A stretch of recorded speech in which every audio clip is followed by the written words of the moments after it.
आप सभी को प्रभु यीशु मसीह के मीठे और मधुर नाम में जय मसीह की। This is Ayusha George live from the Ahava worship team page, Facebook page. आइए हम इस सेशन को 6 से 7 बजे के सेशन को हम प्रार्थना से द्वारा शुरुआत करें।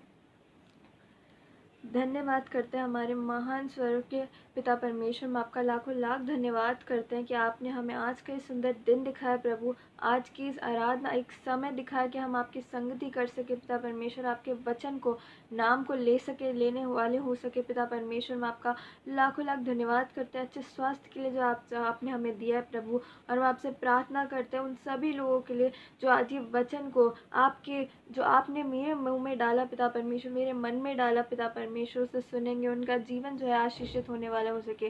प्रार्थना करते इस पेज के लिए पिता परमेश्वर, हावा वर्शिप टीम के लिए, उसके हर एक एडमिन के लिए पिता परमेश्वर, स्पेशली ऋषभ चंद्रा के लिए पिता परमेश्वर, भैया के लिए, उनके लिए प्रार्थना करते हैं कि उन्होंने मुझे ये अपॉर्चुनिटी दी और वह कितनों अगुओं को अब ये अपॉर्चुनिटी और ये प्लेटफॉर्म दे रहे हैं कि वह आपके नाम का पिता परमेश्वर प्रचार करने वाला हो सके, बताने वाला हो सके पिता परमेश्वर।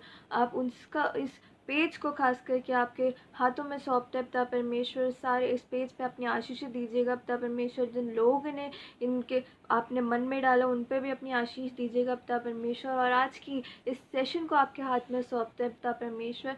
हम जो भी वचन पिता परमेश्वर, लफ्ज़ मेरे पिता परमेश्वर, जुबान मेरे पिता परमेश्वर, लेकिन जो बोल है वह लफ्ज़ है पिता परमेश्वर आपके हो। इस छोटी सी प्रार्थना विनती को आपके बेटे यीशु मसीह और हमारे उद्धारकर्ता के नाम से मांगते हैं, सुनिए और ग्रहण कीजिए, आमीन।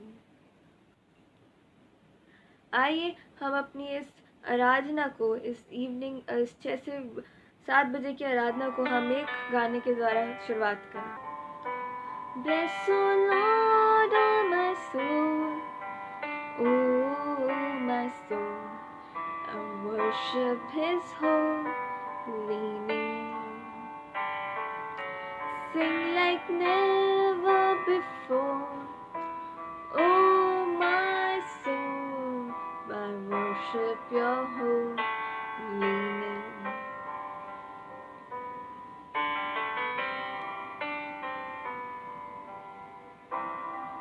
The sun comes up, it's a new day dawning.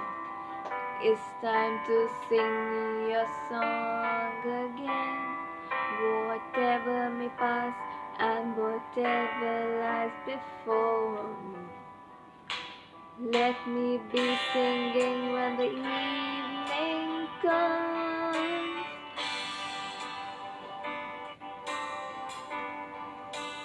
Bless the Lord, oh my soul, oh my soul, worship His holy name. Sing like never before, oh my soul, I worship your holy name.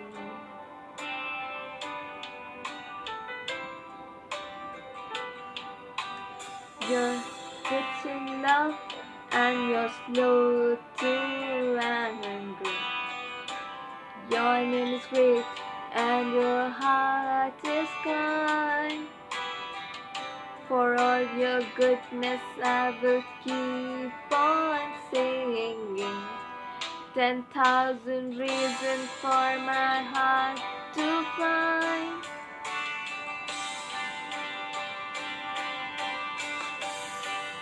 The Lord, oh my soul, oh my soul, I worship your holy name.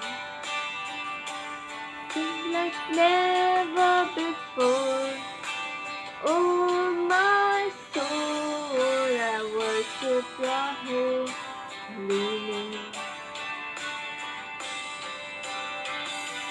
Bless the Lord, oh my soul, oh my soul, worship His holy name.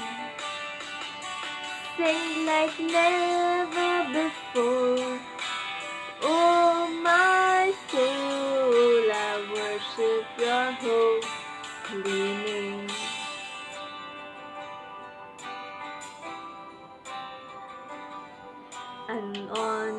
that day when my strength is falling. The end was real and my time has come. To my soul will sing your praise unending. 10,000 years and forevermore. Yes, O Lord, oh my soul. Yes, O Lord, oh my soul. Oh, my soul. Worship His holy name. Sin like never before. Oh, my soul, I worship your holy name. Bless the Lord, oh my soul. Oh, my soul, I worship His holy name. Sing like never before. Oh, my soul, I worship your holy name. I worship your holy name. I worship your holy name.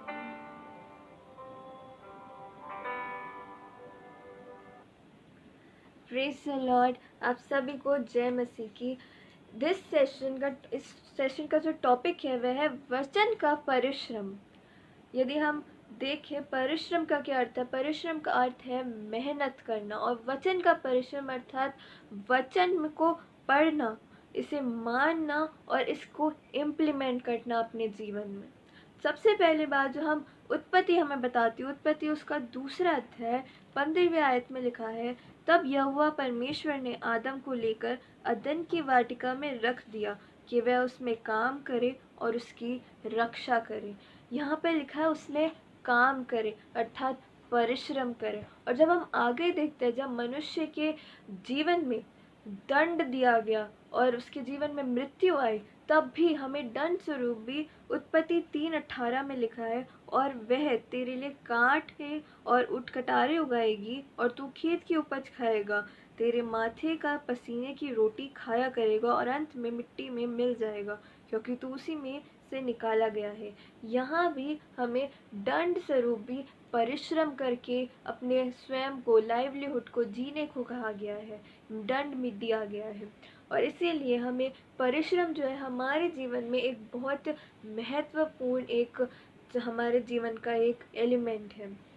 हम आगे चलते हैं तब हम देखते हैं परमेश्वर जो है हमारा इतना प्रेमी परमेश्वर है कि वह हमें जो क्रोध करके वह खुशी नहीं होता, परंतु को क्रोध करके पछताने वाला परमेश्वर है। और निर्गमन 3 अध्याय की 7वीं आयत में हम ये पढ़ते हैं, फिर यहोवा ने कहा, मैं अपनी प्रजा के लोग जो मिस्र में हैं उनके दुख को निश्चय देखा है, और उनकी जो चिल्लाहट परिश्रम कराने वालों के कारण होती है उसको भी मैंने सुना है, और उनकी पीड़ा पर मैंने चित्त लगाया है।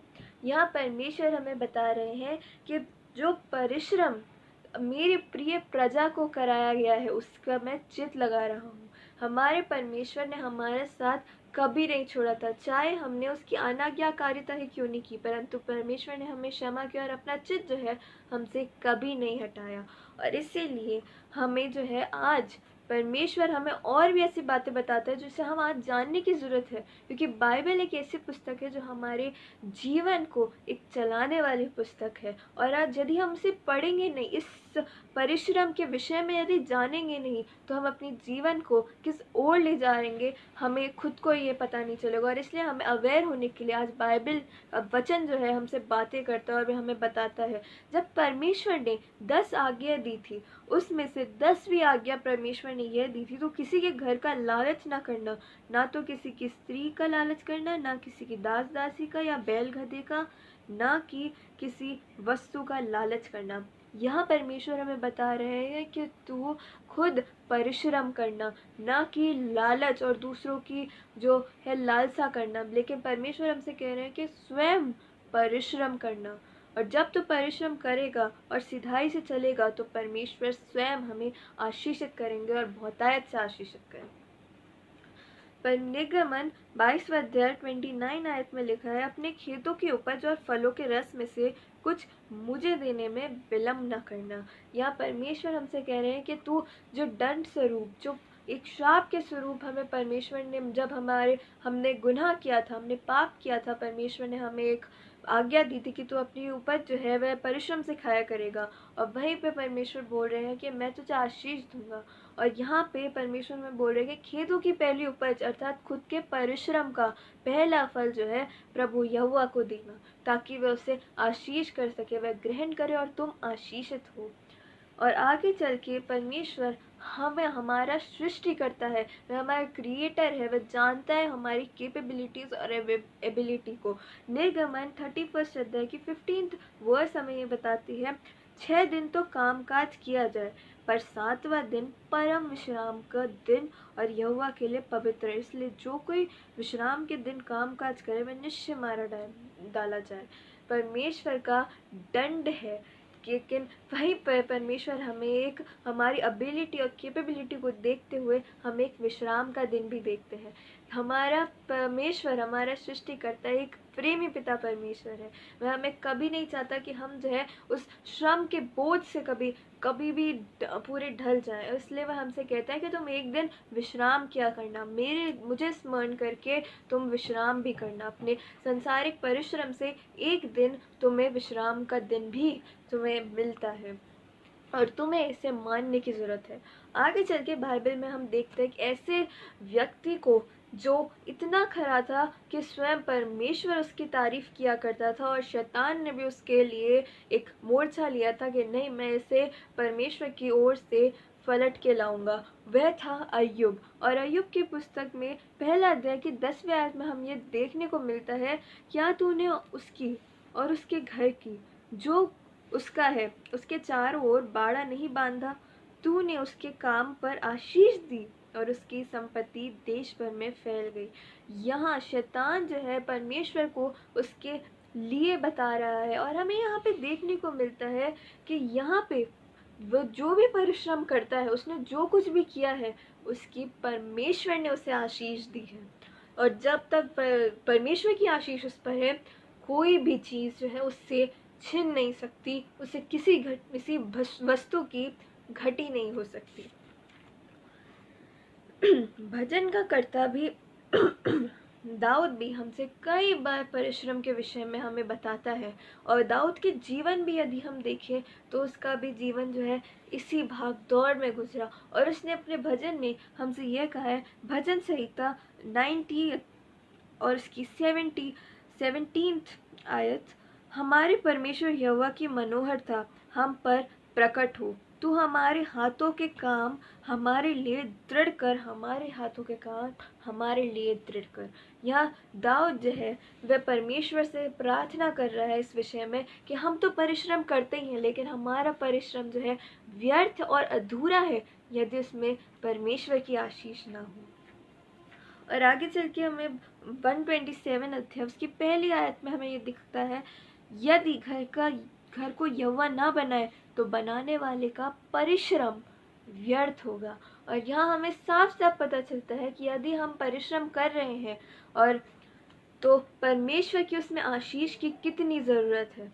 और जब हम आगे चलते हैं तो भजन करता हमसे कहता है, परमेश्वर का भय मानने की आशीष। भजन 128, क्या ही धन्य है वह पुरुष जो यहोवा का भय मानता और उसके मार्गों पर चलता है। तू अपनी कमाई निश्चित खाने पाएगा, तू धन्य होगा और तेरा भला होगा। कितने ही लोग हैं जो अधिक परिश्रम करते हैं लेकिन अपनी कमाई नहीं खा पाते। कितने ही ऐसे लोग हैं जो वर्कफोर्स में है लेकिन उन्हें जब जितना वो परिश्रम कर रहे हैं उतनी उन्हें जो है उनका फल नहीं मिल रहा। और इसलिए भजन करता हमसे कहता है, क्या ही धन्य है वह पुरुष जिसमें यहोवा का भय मानता है, अर्थात जिसके ऊपर यहोवा अपनी आशीष देता है। भय मानने की आशीष से। और परमेश्वर हमसे यह कहता है कि तू अपनी कमाई निश्चय, परमेश्वर हमें अश्योर करता है कि तू निश्चय खाने पाएगा। और नीति वचन का कर्ता भी हमें कई बार ऐसी बातों के बारे में बताता है। नीति वचन 13 उसके 4 आयत में लिखा है, आलसी का प्राण लालसा तो करता है और कुछ नहीं मिलता, परंतु काम काजी हष्ट पुष्ट हो जाता है। और यहीं पर हम देखते हैं लेजी क्रिश्चियंस के बारे में, जो स्वयं कुछ नहीं करते, वे सिर्फ और सिर्फ सुनने की क्षमता रखते हैं, लेकिन इम्प्लीमेंटेशन में कहीं ना कहीं परिश्रम करने में वह पीछे रह जाते हैं। और वहीं पे हमें, यदि हम आज की दौर की बात करें इस क्वारंटाइन की, तो हम जैसे लोग जो हम युवा हैं, हमें आगे वर्कफोर्स के लिए खुद को तैयार करें कि हम जो है हमारी स्किल्स को, क्योंकि हम जो हमारी जो लाइफ है जिसकी ये परिश्रम करती है, हमें स्टार्ट होने वाली है, तो हमें इस दौरान अपने समय को है, बहुमूल्य समय को है, हम उसे यूटिलाइज करें, अपनी स्किल्स डेवलप और शार्प करने में लगाए, ना कि फालतू बातों में और ना कि उन बातों से जिनका आगे चल के हमारे लिए कोई मूल्य नहीं रहने वाला। और इसीलिए परमेश्वर हमसे कहता है कि परिश्रम से सदा लाभ होता है, परंतु बकवाद करने से केवल घटी होती है। नीति वचन 14:23। बाइबल हमें हमारे जीवन को जीने की एक शैली है जो हमें बताती है कि तुम्हें कैसे जीना है और क्या क्या करना है और क्या क्या किस किस चीज़ों से बचना है। और इस चीज़ से प्रभु हमें बोलता है कि तुम टाइम वेस्ट करने से बचो, क्योंकि सबोपदेशक में हमें ये देखने को मिलता है कि हमारा जो जीवन है वह एक भाप के समान है और हमें इसमें बहुत कुछ करना है और प्रभु के साथ साथ आगे बढ़ना भी है। और इसलिए ये जो समय हमें मिला है, इसमें हम और कुछ नहीं करें तो साथ ही साथ वचन का परिश्रम हम ज़रूर करें। जिस प्रकार से उन 10 कुंवारियों में से 5 बुद्धिमान कुंवारियों ने किया था अपने एक्स्ट्रा तेल के कुप्पों को भर के, हमें इस समय वह ही करना है, ताकि न्याय का दिन जब भी आए, क्योंकि हमें देखने को मिलता है कि वह एक चोर के समान ना पहुंचेगा। और आज हमें उसका जो है इंतज़ार में खुद को हमें तैयार करना है। और आगे चलते हम यह देखने को मिलता है कि यीशु मसीह को भी बढ़ई का पुत्र माना जाता था, क्योंकि वह मेहनत करते थे। और सोचिए, यीशु मसीह परमेश्वर के इकलौता पुत्र भी मेहनत करते थे, तो हम कैसे यहाँ पे सिर्फ हंसी और खेलने के लिए आए हैं।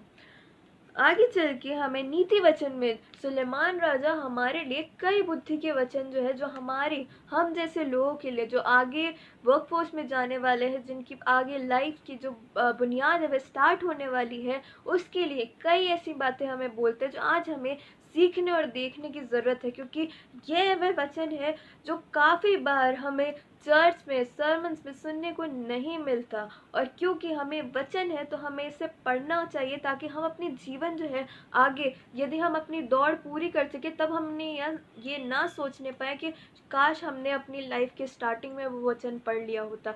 इसलिए आज से स्वयं को दृढ़ करें वचन में और उसी के अनुसार जो है इम्प्लीमेंटेशंस पे भी ध्यान दें। नीति वचन 13:11 आयत में लिखा है, निर्धन के पास माल नहीं रहता, परंतु जो अपने परिश्रम से बटोरता है उसकी बढ़ती होती रहती है। यहाँ हम एक व्यक्ति के बारे में देखेंगे जिसके कारण आज हम बचाए गए, वह है नूह का परिश्रम के बारे में यदि हम यहाँ पे चर्चा करें, तो नूह एक ऐसा व्यक्ति था जिसने जो खरा था, और परमेश्वर ने उसे चुना कि वह अपनी फैमिली से आगे मनुष्य जाति को बढ़ाए। और शायद यदि उस समय में नूह का परिवार नहीं होता तो हम भी उस जल प्रलय में नष्ट हो गए होते। और लेकिन नूह ने जो है जो परमेश्वर ने कहा उसी के अनुसार परिश्रम किया। वह इतना बड़ा जहाज बनाना कोई छोटी बात नहीं थी। उसके समय में उसके लोगों ने उससे कितना मजाक बनाया होगा, कितनी उसे ताड़ना दी होगी, लेकिन फिर भी वह परिश्रम करता रहा, वह लगा रहा अपनी उस जॉब में, और उसने स्वयं को और अपने परिवार को और कहीं ना कहीं हमको भी बचा लिया, अपने वंश को बचा लिया उसकी वजह से। आगे चल के हमें नीति वचन में ये देखने को मिलता है, नीति वचन 12:24 में, कामकाजी लोग प्रभुता करते हैं परंतु आलसी बेगारी में पकड़े जाते हैं। आलसी आहेर का पीछा नहीं करता परंतु कामकाजी को अनमोल वस्तुएं मिलती है। बाइबल हमें बताती है कि यदि तुम कामकाजी नहीं बनोगे, यदि तुम आलसी रहोगे, तो तुम्हारे साथ क्या होगा। और इसलिए आज हमें बुद्धिमान होने की ज़रूरत है और ना कि मूर्ख की तरह पड़े रहने की ज़रूरत है। बाइबल हमें एक वार्निंग के तौर पे भी नीति वचन हमें बताता है। नीति वचन 6:10-12, कुछ और सो लेना, थोड़ी सी नींद, एक और झपकी, थोड़ा और छाती पर हाथ रखिए लेटे रहना, तब तेरा कंगालपन राह के लुटेरों के समान और तेरी खट्टी हथियार बंद के समान आ पड़ेगी। यहाँ बाइबल हमें वार्न करती है उस समय के लिए कि जब हम अपने आराम में विश्राम में होंगे, लेकिन परमेश्वर का दिन जो है, न्याय का दिन जो है, हमारे सामने आ पड़ेगा और हमारे पास कुछ नहीं होगा कि हम परमेश्वर के सामने खड़े होने लायक हो। और उसी के द्वारा बाइबल हमें बताती है कि तुम्हें किसके समान देखना और बुद्धिमान हो। नीति वचन 6:6-8 में लिखा है, हे आलसी, चींटियों के पास जा, उनके काम पर ध्यान दे और बुद्धिमान हो। उनके ना तो कोई न्यायी होता है, ना प्रधान, ना प्रभुता करने वाला, तो अभी वे अपना आहार धूप काल को संचय करती और जहाँ कटने के समय अपने भोजन वस्तु बटोरती है। यहाँ हमें हमारा सृष्टिकर्ता उन सब एक एक जीव के बारे में जानता है और वह हमें बताता है कि चींटियों के पास जाओ, बुद्धिमान हो, ना कि मूर्ख की तरह। जो आज दुनिया हमें बताती है कि रिलैक्स, नहीं, हमें वचन में परिश्रम करना है, अपने जीवन में परिश्रम करना है, क्योंकि वचन हमसे यह कहता है। नीति वचन 21 उसके 5 में लिखा है, कामकाजी की कल्पना से केवल लाभ होता है, परंतु उतवाली करने से केवल घटी होती है। उतवाली अर्थात, क्योंकि हमें यहाँ पे बताया जाता है कि खाली दिमाग जो है वह शैतान का घर होता है, और इसलिए हमें बताया जाता है कि तुम अपने आप को कामकाजी में निपुण रखो, परिश्रम करते रहो, ताकि तुम्हारे दिमाग में ऐसा कोई भी बुरा विचार ना आए। हम देखते हैं यदि क्राइम रेट की ओर हम जाए तो क्यों बढ़ रहे हैं, क्योंकि लोग जो है बेरोजगार हो रहे हैं, और क्यों, और इसीलिए क्राइम कर रहे हैं अपना पेट भरने के लिए। इसलिए बाइबल हमें बताती है कि तू अपनी परिश्रम की रोटी खाया कर। आगे चल के हम देखते हैं नीति वचन 10:4 में, जो काम में ढिलाई करता है वह निर्धन हो जाता है, परंतु कामकाजी लोग अपने हाथों के द्वारा धनी होते हैं। जो बेटा कटनी के समय बटोरता है वह बुद्धि का काम करने वाला है, और जो बेटा कटनी के समय भारी नींद में पड़ा रहता है वह लज्जा का कारण होता है। आज हमें उस बेटे के समान बनना है जो कटनी के समय, अर्थात अब जब हम जिंदा होके ज़मीन पर पाए जाते हैं, तब अपने अच्छे कर्म और अपने परिश्रम का फल हम पाएं, ना कि उसकी तरह जो आलस्य में पड़ा है लेकिन आगे चल के उसका विनाश हो जाता है, वह लज्जित होना पड़ता है उसे। नीति वचन 18:9 में लिखा है, जो काम में आलस करता है वे बिगड़ने वाले भाई को ठहरता है। नीति वचन उसका 12 की 29 आयत में लिखा है, यदि तू ऐसा पुरुष हो जो कामकाज में निपुण हो, तो वह राजाओं के सम्मुख खड़ा हो, उनका छोटे लोगों के सम्मुख नहीं। और आज हम देखते हैं वह लोग जो मेहनत करते हैं, जो हार्ड वर्क करते हैं, वह लोग बड़ी बड़ी पोस्ट पर होते हैं। क्यों? क्योंकि परमेश्वर भी उनके कामों को आशीष देता है। दूसरा इतिहास का 15:7 आयत में लिखा है, परंतु तुम हियाव बांधो और तुम्हारे हाथ ढीले ना पड़े, क्योंकि तुम्हारे कामों का बदला मिलेगा। यहाँ पे बाइबल हमें अश्योर करती है कि जितना तुम परिश्रम करोगे उतनी ही आशीष है, उतना ही बदला जो है काम का तुम्हें दिया जाएगा। कोई ऐसा व्यक्ति नहीं है जो तुम पर अधीर कर पाए, जो तुम परमेश्वर के वचन पर दृढ़ हो और उसी की राह में तुम चल रहे हो। और आगे यिर्मयाह नबी की किताब उसकी 31 की 16वां वचन हमसे कहता है, यहोवा यह कहता है, रोने, पीटने और आंसू बहाने से रुक जा, क्योंकि तेरे परिश्रम का फल मिलने वाला है और वे शत्रुओं के देश से लौट आएंगे।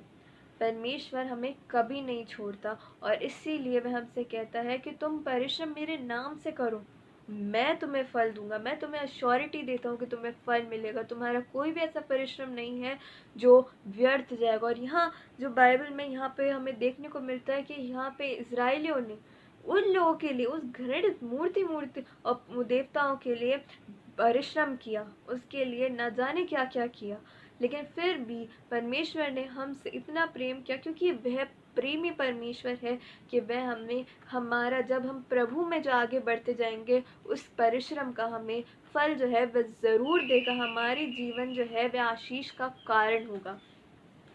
हम नए नियम से देखेंगे मत्ती 5 उसकी 16 आयत में, उसी प्रकार यह हुआ तुम्हारा उजियाला मनुष्य के सामने चमके कि वह तुम्हारे भले कामों को देख के तुम्हारी पिता की जो स्वर्ग में है बड़ाई करे। अर्थात यहाँ पे प्रभु हमें बताता है, यीशु मसीह हमें बता रहा है कि हमारे भले कामों को देख के जब हम प्रभु के वचन में परिश्रम करेंगे, उसे सुनने में, उसे इम्प्लीमेंट करने में, तो हमारे जो काम होंगे वह भले होंगे। और उसे देख के हमारे कारण सोचिए, हमारे कारण कोई प्रभु की बड़ाई करे, इससे बड़ी बात हमारे लिए, इससे भली बात हमारे लिए और कुछ नहीं हो सकती है। आमीन। और आगे चल के एक दृष्टांत भी हमें यीशु मसीह हमें बताता है मत्ती 25 उसके 16 से 30 आयत में, जहाँ इस प्रकार लिखा है, जब जिसको 5 तोड़े मिले थे उसने जाकर उससे लेन देन किया और 5 तोड़े और कमाए। इसी रीति से जिसको 2 मिले थे उसने भी 2 और कमाए। परंतु जिसको 1 मिला था उसने जाकर मिट्टी खोदी और अपने स्वामी के रुपये छिपा दिए। बहुत दिनों के बाद उन दासों का स्वामी आकर उनसे लेखा लेने लगा। जिसको 5 तोड़े मिले थे उसने 5 तोड़े और लाकर कहा, हे स्वामी, तूने मुझे 5 तोड़े सौंपे थे, देख वह 5 तोड़े और कमाए हैं। उसके स्वामी ने उससे कहा, धन्य है हे अच्छे दास और विश्वास योग्य, तू थोड़े में विश्वास योग्य रहा, मैं तुझे बहुत सी वस्तुओं का अधिकारी बनाऊंगा। अपने स्वामी के आनंद को में सहभागी हो। और जिसको 2 तोड़े मिले थे उसने भी आकर कहा, हे स्वामी, तूने मुझे 2 तोड़े सौंपे, देख मैंने 2 तोड़े और कमाए। स्वामी ने उससे कहा, धन्य है अच्छे और विश्वास योग्य दास, तू थोड़े में विश्वास योग्य रहा, तुझे बहुत वस्तुओं का अधिकारी बनाऊंगा। अपने स्वामी के आनंद में सहभागी हो। जब जिसको 1 तोड़ा मिला था उसने आकर कहा, हे स्वामी, मैं तुझे जानता था कि तू कठोर मनुष्य है, तू जहाँ कहीं नहीं बोता वहाँ काटता है और जहाँ कहीं नहीं छाटता वहाँ से बटोरता है। इसलिए मैं डर गया और जाकर तेरा तोड़ा मिट्टी में छिपा दिया। देख जो तेरा है वह यह है। उसके स्वामी ने उससे उत्तर दिया, हे दुष्ट और आलसी दास, जब तू जानता था कि मैं जहाँ मैं नहीं बोता वहाँ से काटता हूँ और जहाँ मैं नहीं छाटता वहाँ से बटोरता हूँ, तो तुझे चाहिए था कि मेरा रुपया सराफों को दे, तब मैं आकर अपना धन ब्याज समेत ले लेता। इसलिए वह तोड़ा उससे ले लो, जिसके पास 10 तोड़े हैं उसी को दे दो, क्योंकि जिस किसी के पास है उसे और दिया जाएगा और उसके पास बहुत हो जाएगा, परंतु जिसके पास नहीं है उससे वह भी जो उसके पास है ले लिया जाएगा। और इस निकम्मे दास को बाहर के अंधियारे में डालो, जहाँ रोना और दांत पीसना है। इस पैराबल से, एक दृष्टांत से प्रभु हमें बताते हैं कि जो टैलेंट जो है हमें परमेश्वर ने दिया है, हम उसे यूज़ करें ताकि न्याय के दिन पे जब हमारा यीशु मसीह हमें सेकंड कमिंग हो उनकी, तब हम उनसे कहने पाए कि हे प्रभु, हमने आपके दिए हुए टैलेंट्स को हमने और निहारा और आपके कामों में हमने यूज़ करा और कितनों का भला किया। लेकिन हम जो है आज अपने टैलेंट्स को एक समेटे हुए हैं, हम डरते हैं, हम उस परिश्रम को करना नहीं चाहते क्योंकि हम आलसी हो चुके हैं। और आज की जनरेशन जो है, ये समय जो है, सब शैतान के जंगल में फंसे हुए हैं। और हमें वचन रूपी एक दीपक है जो हमें बताता है कि तुम्हें परिश्रम करना है, तुम्हें अधिक परिश्रम करना है कि तुम न्याय के दिन परमेश्वर के सामने यह कह सको कि हे स्वामी, आपने हमें 5 तोड़े दिए थे, देखिए हमने उसे 10 कर दिए, ना कि वो 1 तोड़ा भी हमने गवा दिया। और हमें उस जहाँ दांत पीसना है वहाँ पे हमें रख दिया जाए। कोई भी नहीं चाहता कि वह नष्ट हो, इसलिए प्रभु हमसे कहता है कि परिश्रम करो। आगे चल के हम देखते हैं यूहन्ना 5वां अध्याय 17 आयत में, यह वो दृष्टांत हमें मिलता है जब यीशु मसीह सबत के दिन पर किसी एक रोगी को चंगा कर रहे थे और वहाँ पे जो याजक थे वहाँ के, उनने आके उससे बलवा किया था। प्रभु यीशु मसीह का उत्तर यह था। इस पर प्रभु यीशु ने कहा, मेरा पिता अब तक काम करता है और मैं भी काम करता हूँ। यहाँ पे हमें साफ साफ दिखाई देता है कि हमारा प्रेमी परमेश्वर और उसके पुत्र भी, इकलौता पुत्र भी काम करने वाले हैं, वे आज तक जो है काम कर रहे हैं, और हम क्यों अपने आलस में आज ऐसे ही पड़े हैं। हमें भी प्रभु हमें आज्ञा देते हैं कि तुम भी परिश्रम करो, काम काज करो। यूहन्ना 4:38 में लिखा है, मैं तुम्हारे वह खेत काटने के लिए भेजा जिसमें तुमने परिश्रम नहीं किया, दूसरों ने परिश्रम किया और तुमको परिश्रम का फल के भागी हुए। यहाँ हम देखते हैं उन लोगों के बारे में, अब्राहम, याकूब, मूसा, दाऊद, उन लोगों के बारे में जिनकी वजह से आज हम यहाँ पे पाए जाते हैं, उनके वंशज की आशीष के कारण आज हम यहाँ पाए जाते हैं।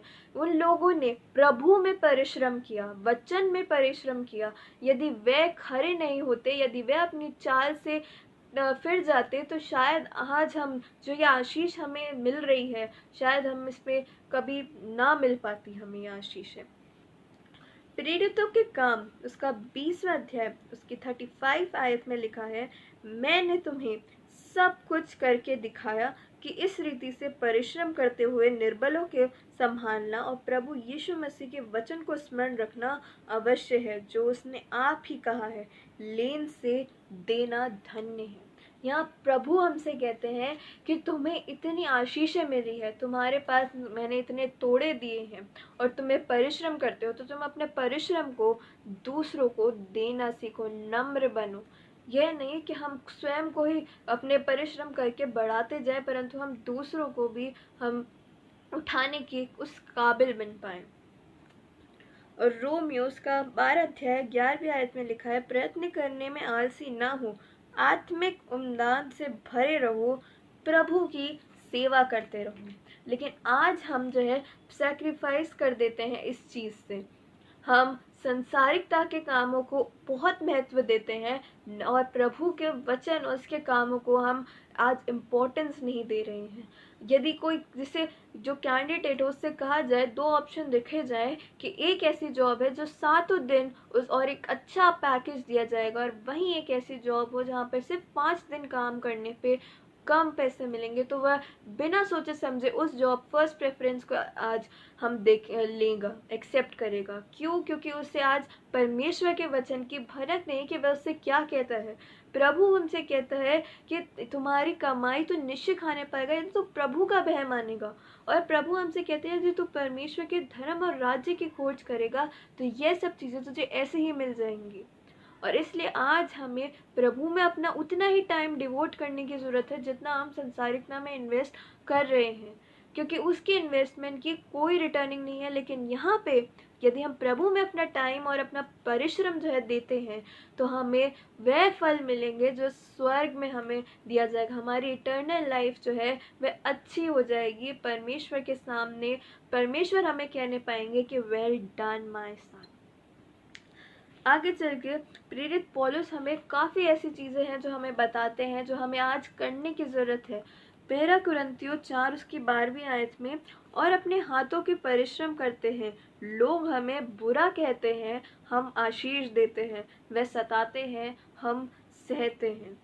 यहाँ पे वह हमसे कह रहे हैं कि जो कोई प्रभु में यदि परिश्रम कर रहा है और उसे सताव हो रहा है, उसके कारण जो है लोग उसे मजाक बना रहे हैं, तो वह कहते हैं कि उन्हें आशीष दो और उनके परिश्रम, उनके जो सताव है उसे सहो, क्योंकि वह तुम्हारे लिए एक धन्य का कारण है। और आगे चल के वह हमें बताता है 1 कुरिन्थियों 3:8 में, लगाने वाला और सींचने वाला दोनों एक ही है, परंतु हर एक व्यक्ति अपने ही परिश्रम के अनुसार अपनी ही मजदूरी पाएगा। यहाँ हमें प्रेरित पौलुस है यह बता रहे कि तुम्हारा जो न्याय है इंडिविजुअल बेसिस पे होगा। यह नहीं कि मेरे पिताश्री जो बहुत अच्छे काम करने वाले हैं, बहुत श्रमिक हैं और इसलिए मेरा उद्धार तो होना निश्चित ही है, वह बहुत अच्छे चीज़ों में अपना टाइम इन्वेस्ट करे तो मेरा उद्धार नहीं। लेकिन हमें यहाँ पे वचन हमें बता रहा है कि तुम्हारा न्याय तुम्हारे इंडिविजुअल बेसिस पे होगा कि मैंने क्या किया, तुमने क्या किया। उस निकम्मे दास की तरह नहीं जिसने अपना एक तोड़ा भी जाके छुपा दिया, बल्कि यहाँ पे हमें प्रभु बोल रहा है कि तुम्हें 10 से भी ज़्यादा तोड़े दिए गए, उसे तुम संसार के छोर तक जाके प्रचार करो, ताकि कितनी विनाशकारी सोल्स हैं जिन्हें जो आज जिनको वचन का ज्ञान ही नहीं है, जो जानती ही नहीं है यीशु मसीह भी कोई व्यक्ति है जो हमारे लिए मरे, और वह यदि जानते हैं तो वह इसको इम्पोर्टेंस नहीं दे रहे हैं, वह इसे मजाक में ले रहे हैं। उन लोगों के सामने उन विनाशकारी सोल को हम बचाने पाए।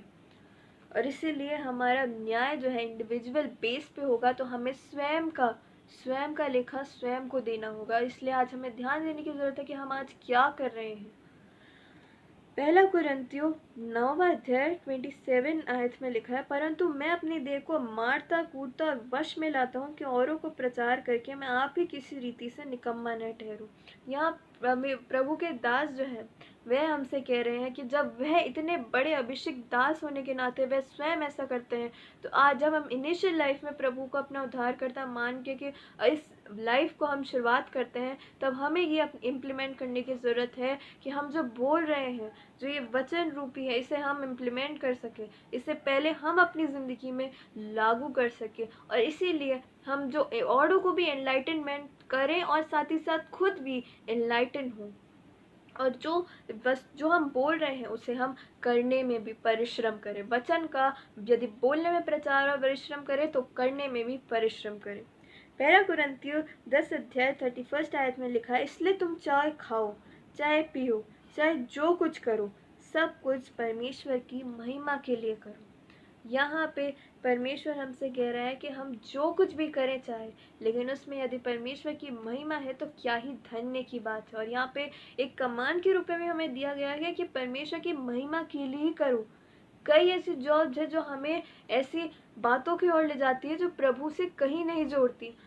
लर्न टू से या नो, क्योंकि हमारा लेखा हमारा परमेश्वर देने वाला है, ना कि कोई मनुष्य। इसलिए आज है हमें पीपल प्लीजिंग को छोड़ के गॉड प्लीजिंग बनने की जरूरत है। गलातियों 6:9 में लिखा है, हमारे भले कामों के द्वारा अनंत जीवन की कटनी काटेंगे। हम भले काम करने के साहस न छोड़े, क्योंकि यदि हम ढीले न हो तो ठीक समय पर कटनी काटेंगे। यहाँ न्याय के दिन की बात भी हमें देखने को मिलती है कि यदि हम आज अपना परिश्रम करें, अधिक परिश्रम करें, तो हम न्याय के दिन ज़रूर अपनी कटनी काटेंगे। अपने जो अच्छे काम दिए हैं उसके आधार पर हम ज़रूर प्रभु से आशीष पाएंगे। और आज हमें खुद को प्रिपेयर करना है उस दिन के लिए जहाँ मनुष्य का पुत्र जो है न्याय करने को दूसरी बार इस पृथ्वी पर आएगा। इफिसियों उसका 2 अध्याय 10 आयत में लिखा, क्योंकि हम उसके बनाए हुए हैं और मसीह यीशु में उन भले कामों के लिए सृजे गए हैं जिन्हें परमेश्वर ने पहले से हमारे करने के लिए तैयार किया था। इफिसियों 5:15 हमें यह बताता है, इसलिए ध्यान रखो कि कैसी चाल चलते हो, निर्बुद्धियों की तरह नहीं, बुद्धिमान के समान चलो, समझो कि प्रभु की इच्छा क्या है। आज कई ऐसे युवा और कई ऐसे लोग हैं जो भटक जाते हैं, लेकिन आज हमें प्रभु की इच्छा क्या है उस पर अमल करने की ज़रूरत है, ना कि संसार हमसे क्या चाहता है, लोग हमसे क्या चाहते हैं वह सोचने की ज़रूरत है। इफिसियों 6 अध्याय 7वें आयत में लिखा है, और उस सेवा को मनुष्य की नहीं परंतु प्रभु की जानकर सच्चे हृदय से करो। और आज हम क्रिश्चियंस हैं वह इसीलिए जाने जाते हैं अपनी ईमानदारी के लिए, लेकिन आज कहीं ना कहीं हम पर सवाल उठने शुरू हुए हैं। और इसलिए बाइबल हमें बताती है फिलिपियों 2:14 में, सब काम बिना कुड़कुड़ाए और बिना विवाद किया करो, ताकि तुम निर्दोष और भोले होकर टेढ़े और हठीरे लोगों के बीच परमेश्वर के निष्कलंक संतान बनो, जिनके बीच में तुम जीवन का वचन खिले हुए जगत के जलते दीपक के समान दिखाई देते हो। यदि हम जिस वर्क फोर्स में जाने वाले हैं या हैं, वहाँ पे हम प्रभु के उस जलते हुए दीपक, जीवित दीपक को यदि हम प्रचार नहीं करें, तो उन लोगों का जो विनाशकारी जिंदगी है उन्हें ना बताए, तो हमारा परिश्रम जो है वह व्यर्थ ही है। और कि मिरास के दिन मुझे घमंड करने के कारण हो कि न मेरा दौड़ना और मेरा परिश्रम करना व्यर्थ हुआ। और इसीलिए हमसे कहा जाता है कि तुम जो है जहाँ भी जगह में तुम हो, तुम्हें परिश्रम करने की ज़रूरत है और उन लोगों को भी अपने जो वचन है उसे सुनाने की ज़रूरत है, तब तुम धन्य हो। कुलोसियों 3:23-24 में लिखा है, जो तुम करते हो तन मन से करो, यह समझ के कि मनुष्य के लिए नहीं पशु परंतु प्रभु के लिए करते हो, क्योंकि तुम जानते हो कि तुम्हें इसके बदले प्रभु से मिरास मिलेगा। तुम प्रभु मसीह की सेवा करते हो। यहाँ प्रभु हमें बोलते हैं कि यदि तुम परिश्रम कर रहे हो तो वह यह सोच के करो कि तुम यीशु मसीह की सेवा कर रहे हो, ना कि छल कपट से और उन युक्तियों से जिससे शैतान प्रसन्न होता है। और आगे हमें देखने को मिलता है, वचन में या काम में जो भी करो प्रभु यीशु के नाम से करो और उसके द्वारा परमेश्वर का धन्यवाद करो। आज हम जो काम करते हैं, क्या सबसे पहले हम प्रभु यीशु मसीह का नाम लेते हैं? क्या हम उसे अपने काम की आशीष देने के लिए हम उसे कहते हैं? और आज हमें, यदि हम वह नहीं करते तो हम आज वे करने की ज़रूरत है। जो भी हम काम करें, पहले जो है हम यीशु मसीह को याद करें कि प्रभु आपके नाम से ये काम मैं कर रही हूँ और इससे आप सफलता दीजिए। तो दूसरा थिस्सलुनीकियों 3:10-12 में लिखा है, क्योंकि जब हम तुम्हारे यहाँ थे तब भी यह आज्ञा तुम्हें देते थे कि यदि कोई काम करना न चाहे तो खाने भी ना पाए। हम सुनते हैं कि कुछ लोग तुम्हारे बीच में अनुचित चाल चलते हैं और कुछ काम नहीं करते पर दूसरों के काम में हाथ डाला करते हैं। ऐसों को हम प्रभु यीशु मसीह की आज्ञा देते हैं और समझाते हैं कि चुपचाप काम करके अपनी ही रोटी खाया करें।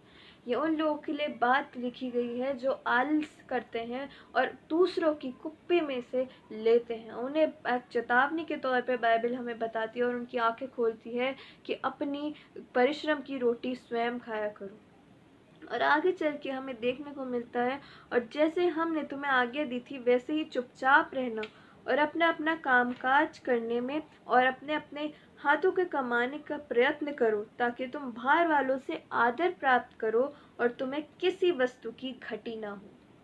यहाँ प्रभु हमसे कहते हैं कि हम जब परिश्रम करेंगे, जब प्रभु की आशीषें हम पर होंगी, तो बाहर वाले हमें देख के चकित होके कहेंगे कि क्या ही धन्य है हम और हमारा जीवित प्रभु। और यह एक बड़ाई का कारण, हम एक जरिया बने प्रभु की बड़ाई के लिए।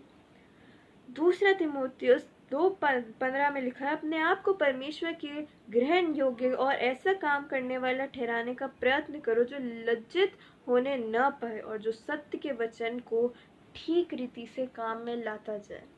हम जो भी करें, हमारा जो भी परिश्रम हो, हम प्रभु में करें और सच्चे हृदय से करें, जिस तरीके से प्रभु यीशु मसीह हमें सिखाते हैं कि तुम सीधे और खरी चाल चलो।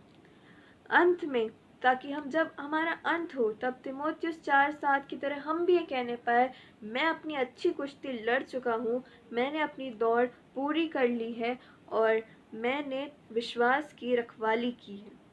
क्योंकि इब्रानियों 1:14 में लिखा है, क्या हम वह सब सेवा टहल करने वाली आत्मा नहीं जो धार पाने के लिए सेवा करने को भेजी जाती है।